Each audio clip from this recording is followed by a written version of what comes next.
Hi everyone. Today I'm going to talk about something known as Blue Ocean Strategy. Blue Ocean Strategy was developed by two guys, Chan Kim and Rene Mobro. This encourages businesses to look for new opportunities and new marketplaces rather than being in overcrowded marketplaces. So the comparison was the blue oceans and the red oceans. The core principle of value innovation is the company should look at innovating not only within the company, also the way it services the customer and the experience for the customer should be of value, and it should be innovative so it makes the competition irrelevant in whichever industry you're in. This is value innovation, which is the first strategy they talk about. The second concept is known as the ERRC, which is eliminate, reduce, raise, and create. This ERRC framework is to first eliminate things which are not necessary, which are like excess fat, reduce what you can reduce within the organization, and raise the experience and the productivity of your organization, and then create things which are new and which have not been seen before. That is to keep an open mind and to explore and to create. So this is ERRC. Eliminate, reduce, raise, and create. Third thing they talk about is known as focus on non-customers. Focus on non-customers means instead of just focusing on your existing customer base and servicing them and working only with that, try and expand and try to bring in new customers into your fold, or offer your services to new people and see how they can be brought into your fold. So be it running a cafe shop or be it running online jewelry boutique is what I'm going to use as an example later on, is to try and see how to offer your services to a non-existing customer or a new customer. The fourth thing they talk about is reconstructing market boundaries. Reconstructing market boundaries is all of us, when we start a business, we tend to live inside a bubble, inside a fishbowl, where we cater to and stay within that. They say you should look at moving out of that and seeing where innovation can be done or where there are customers for you which are outside your realm where you've been servicing before, to expand outside that and move out of your comfort zone and move out and bring new market spaces and cater to new industries and see what you can expand. That is known as reconstruct market boundaries.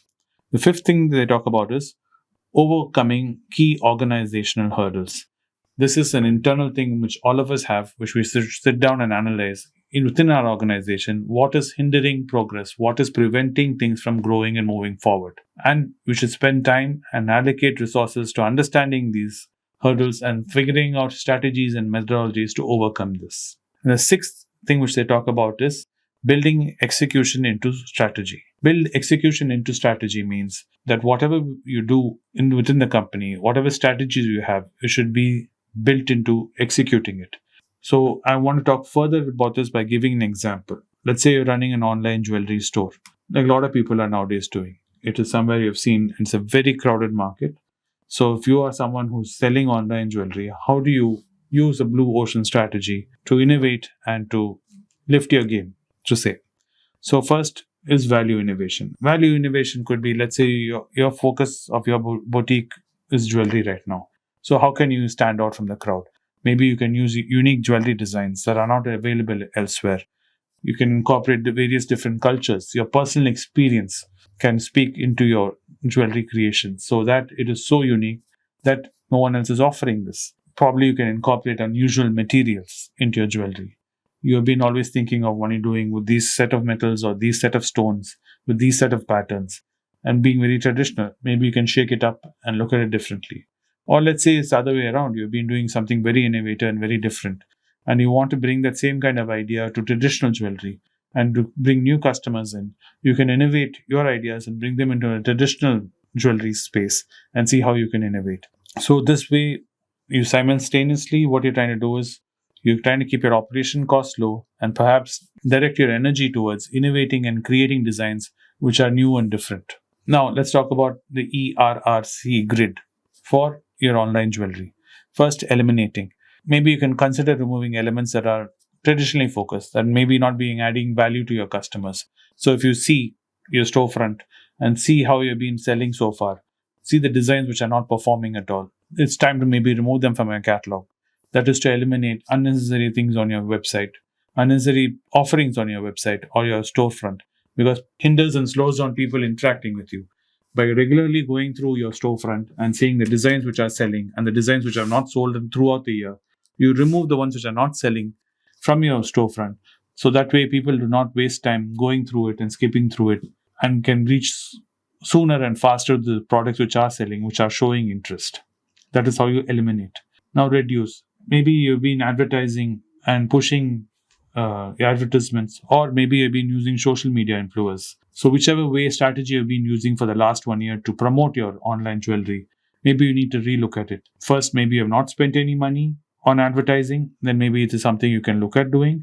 Or if you have been doing, it is something maybe you can pivot and move away from and look at it differently. Like right now, the landscape is changing tremendously because of the way Google is going to be using cookies from now on. So the way you can track people visiting your website and offer information to them is going to change. So maybe you also need to pivot away from this and look at it a different way. And that could lead to some reduction in your overall cost which you're spending on promoting your online boutique. Raise. When we talk about the grid, ERRC, grid, what is raise? Maybe you have not been very customer friendly in the sense that you have not been interacting with your customers. Maybe that is something you should focus on. The customers who have been buying with you from you last 1 year or the year before from your website, and who have been making 1 or 2 purchases and have been repeat customers, maybe you need to personalize yourself and be interacting with them on a social level. Send them out a mail, interact them on social media, see how you can reach out to them, and find out what is it about your product which they like so much. Why do they keep coming back to you? These can offer you great insight and help you raise your game. And the last part of the grid is known as a create. In create, what you're trying to do is, this is where the innovation comes in. This is where you see what you've been doing in your jewelry online boutique for the last so many years or the last 1 year, and see how you can change, how you can pivot. Where is the market right now? Where is the industry right now? All of us tend to get stuck in our silos. We tend to get stuck in a creative box. It happens to me too, where we sit in a box and we do not know why. Even this video which I'm working on today, talking about blue ocean strategy and trying to think of how online jewelry can be, blue ocean strategy can be applied for online jewelry, are two very distinctly far apart concepts. And I'm trying to see how it can build together.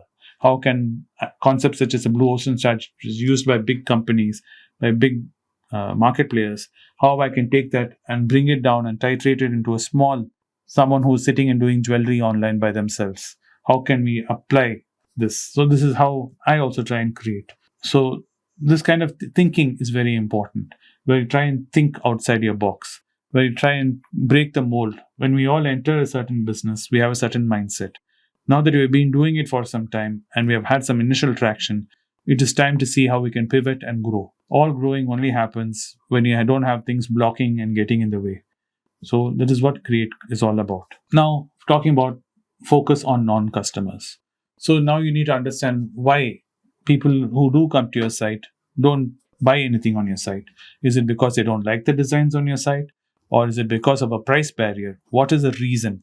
And you can test this out by offering certain products which are not selling at a discount and seeing if it's creating traction. If it's creating traction, then you can understand new customers are going to come because your products are too expensive. Maybe you need to create a sub-brand, a lower cost brand within your ecosystem to offer to these customers.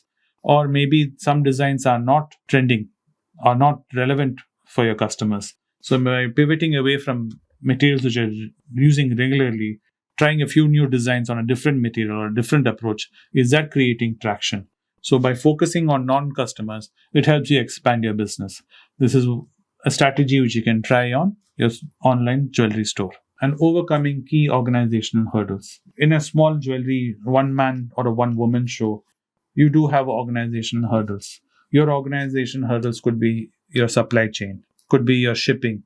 So do you spend too much time shipping? Do you spend too much time in sourcing? Do you spend too much time trying to explain to your artisans how to create what you want so you can assemble them at home?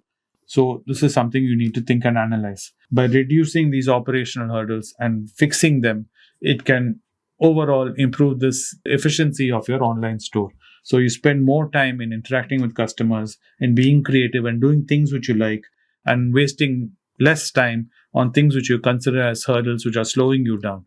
So, spending time and effort and strategizing to reduce these operational hurdles can be very beneficial for your online store. And build execution into strategy. Build execution into strategy for a small online boutique store could be something as simple as having a plan and effectively communicating why your product is unique, why your customer should come to you, and what is the philosophy of your boutique, because it is such a crowded space where you have so many online boutiques right now, jewelry boutiques, all of them pushing and promoting. What makes you stand out? What makes you unique? Is it your design? Is it your cost effectiveness? What is it? And how can customers relate to this is something you can look at building execution into strategy. So the point of this video was that is to show you that you can take something as large and complicated as blue ocean strategy and you can see how it can be applied to you. If you're an online business owner, if you're doing something very small like a cafe, you're running a small cafe. The reason why I ask you to read these kinds of books is because it helps us think differently and remove the blocks which are preventing us from being innovative and creative. As the world gets more and more competitive, and this coming year is going to be even harder, even more businesses are going to struggle to be successful. We need to be innovative, we need to be creative, we need to reduce cost in one end, but at the same time, we need to be innovative in other forms and other realms so we can push our businesses forward. Thank you for watching this video. It is a bit longer than my usual video. I do want you to spend some time reading this blue ocean strategy if you have the time and see how you can implement it. Thank you. Copy, send us a message to the WhatsApp number given below and my team would respond to you. If you want an Amazon Kindle copy, you can click the link below. Finally, those who wish to consult with me can send a mail to berichenglish@gmail.com. Once again, I thank you for your support. If you like this video, press the subscribe button of my channel, hit the like button and turn on the bell notification.